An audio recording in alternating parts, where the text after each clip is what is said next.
ఇక ఉచిత హామీలపై విచారణ అత్యంత అవసరం. ప్రస్తుతం విచారణ కుదరదు, కానీ పరిగణలోకి తీసుకుంటామని చెప్పేసి సుప్రీంకోర్టు అంటుంది. ఈ ఉచిత హామీలపైన నిజంగా సుప్రీంకోర్టు ఈ నిర్ణయం తీసుకోవాలి. ఎందుకంటే దానిపైన విచారణ జరపాలి. ఇష్టం వచ్చినట్టుగా ఎవడు పడితే వాడు ఇష్టం వచ్చినట్టుగా హామీలు వస్తున్నారు, కూర్చుంటున్నారు, మంచిగా ఉన్నది. మరి పరిస్థితి ఏంద్రా నాయన, ఇక్కడ విద్యకు సంబంధించి కానీ వైద్యానికి సంబంధించి కానీ, పాపం వైద్యానికి అంటే హాస్పిటల్లోకి పోయి లక్షల బిల్లులు కట్టలేక పేదోళ్ళు ఆగమాగం అవుతున్నారు. అయితే మేము ఎట్లనే వేయండి, కొంచెం సాయం చేయించడం చెప్పేసి రోజు కొన్ని వందల మంది వస్తారు ఇక్కడికి.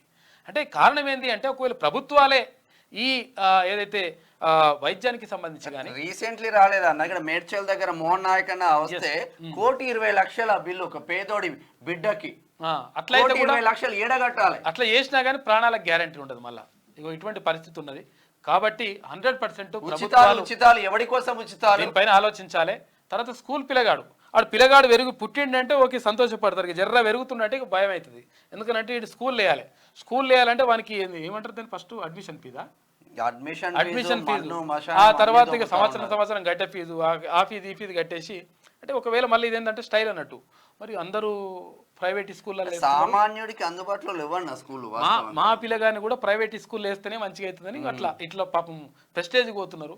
పాపం రకరకాలుగా ఇట్లా ఇబ్బంది పడుతున్నారు. కాబట్టి ప్రభుత్వమే ఆధ్వర్యంలోనే కార్పొరేట్ లెవెల్లో ఇక్కడ విద్య కానీ వైద్యం కానీ అందించినప్పుడు ఈ ఉచితాలు పెద్దగా అవసరం ఉండకపోవచ్చు. కాబట్టి దీని మీద దృష్టి పెట్టాలి 100%. ఎందుకంటే ఒకవేళ ఏ ప్రభుత్వం అయితే అప్పు చేస్తుందో ఆ ప్రభుత్వంలో ఉన్నటువంటి పెద్దలే ఆ అప్పుని మొత్తం కూడా తీర్చాలనేటువంటి ఒక నిబంధన పెట్టాలి. లేకపోతే వాళ్ళ ఆస్తులు బీస్తులు జప్తు చేసి తీసుకుపోయి లోపల పడేసేయాలి. అట్లా అప్పుడు ఇలా బుద్ధి వస్తుంది. అట్లుంటుంది లెక్క ఏ పార్టీ అయినా కానీ. అందరికీ క్షణార్థులు. పెన్నుతో మీకు మంచి సోబతుందా? తెలంగాణ యాసలో ముచ్చట్లు రాయడం మీకు తెలుసా? మీలాంటోళ్ళనే ఎత్తుకుతుంది మా క్యూ న్యూస్. మాకు ఫోన్ చేయవలసిన నెంబర్ 8688926084. qnews@gmail.com కు మెయిల్ చేయండి.